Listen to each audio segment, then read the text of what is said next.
Let's see if I can make it through this entire video without referencing Die Hard in the review of the VFC MP5A5. What's up, Airsofters? My name is Lane, and welcome back to the BB Warrior. We're here to help you have a better time both on and off the airsoft field through our educational content. If you enjoy the videos that we create here, I'd love it if you joined our community, putting that subscribe button down below, and even considering becoming a channel member to get great perks like exclusive content and being able to watch our regular videos early.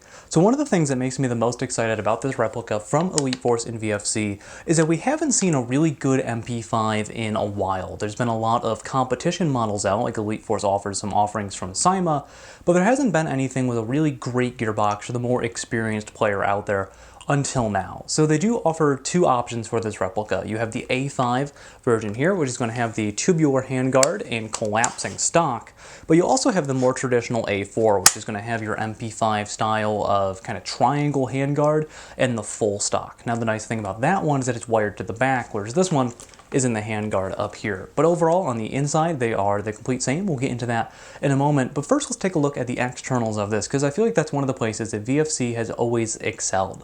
They make fantastic externals for their airsoft replicas, and this is no exception to that rule.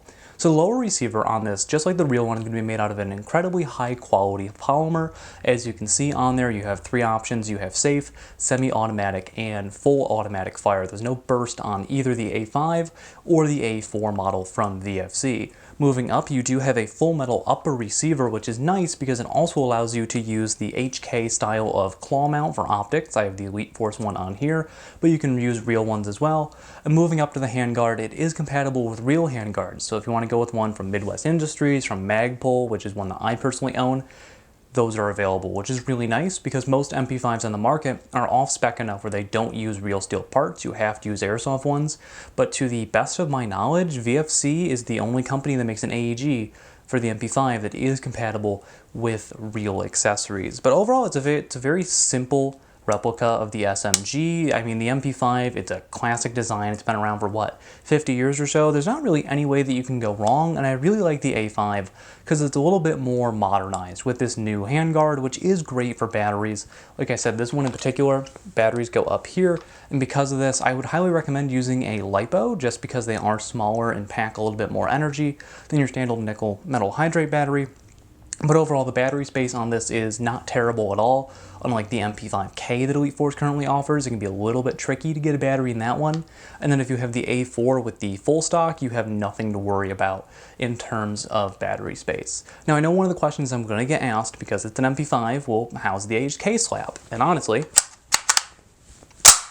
it's satisfying. It's not as great as like the LCT G3, but that thing is just a chunk of steel that weighs like 15 pounds. But overall, it's nice. The nice thing about this as well is, unlike some other MP5 replicas that have your hop-up adjuster right here where you're probably going to hit it, it's in the dust cover like an M4. You know, that's just one of the great things about this, which I really like. Now we're going to talk about one thing that I don't talk about typically in my reviews before we go to the internals, and that is the flash hider. Now this is not the original flash hider that comes on here. Typically they use the HK tri-lug, and I like this and I don't, because as somebody who enjoys, you know, the realistic aspect of it, that's what's on a real MP5. The issue is the tri-lug is HK's proprietary suppressor mounting system. Not many people make those for airsoft, and Elite Force doesn't offer one as well. If they made a tracer to go over it, I'd love that, but the issue is it's the tri-lug and then it's threading, so that if you put any sort of other type of muzzle device on there, you still have that good quarter to maybe a third of an inch of orange sticking out. And while you could paint that, I thought it was horrendously ugly. This is one of those places where there's a lot of confusion about the MP5s from Elite Force. The flash hider is removable. It is easily the worst removal that I've ever done, and that's why I want to mention it in the video. So what you have to do is, traditionally, the MP5 has a sling swivel right up here, right below the front sight post. That holds it in place. Now, I'd like to think that it's removable. When I tried to move it, even after heating it up, it snapped in half and I had to drill it out, which is why it looks kind of bad here. From there, as you can see in this B-roll, you have to remove the inner barrel, or the outer barrel, from the body. Now this does have thread locker on it. Luckily for me, I was able to get it off with a wrench. However, if there's a lot on yours, this is going to be difficult, and it's hard to heat up because your gearbox is right there, as well as some plastic parts. From there, you can take the barrel and the flash hider off, and again, more thread lock. This was easily the worst flash hider removal I've ever done, but what you're able to replace it with is a company called Fatco Customs. I'll have them linked in the description below. Sells adapters to make it so that the threading on it is flush with the front sight tower, which is what I've done for mounting any sort of muzzle device like a tracer, a suppressor. I think that just a standard flash hider looks kind of goofy on it, but if you want to get rid of the orange tip, that's how you do it. And like I said, this was one of the worst ones I've ever done, but I've seen a lot of confusion about it online, so I wanted to make sure to mention it in this review.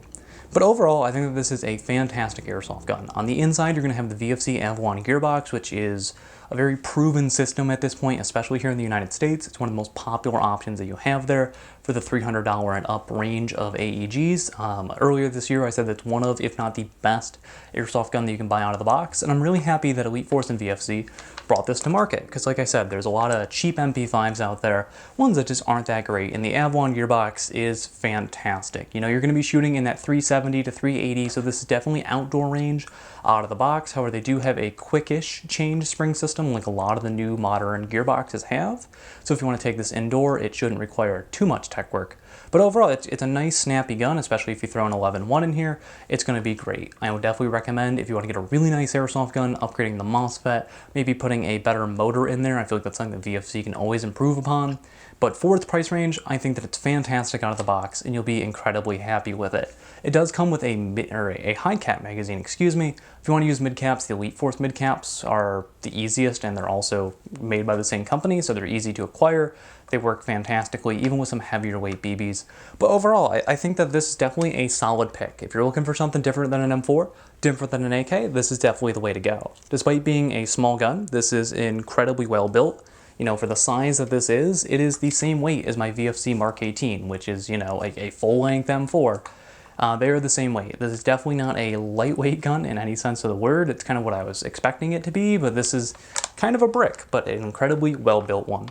Anyways, that's going to do it for today's quick review of the VFC MP5A5. If you want to get this gun for yourself, I'll have it linked in the description below for you to check out from whatever retailer actually has them in stock, because these things are going fast because they're such a good airsoft gun. But that's going to do it for today's video. If you enjoyed the video and it was your first time here, you know, I'd love it if you joined our community, putting that subscribe button down below like I mentioned earlier, or helping to support us to be able to make more airsoft reviews by becoming a channel member, and you get some great perks with it as well. But my name is Lane from the BB Warrior, and you might be asking yourself, well, what do I watch next? You could always check out a viewer favorite video right up here, or again, if you missed it earlier, you can hit the subscribe button right down here. But I will catch you all next time.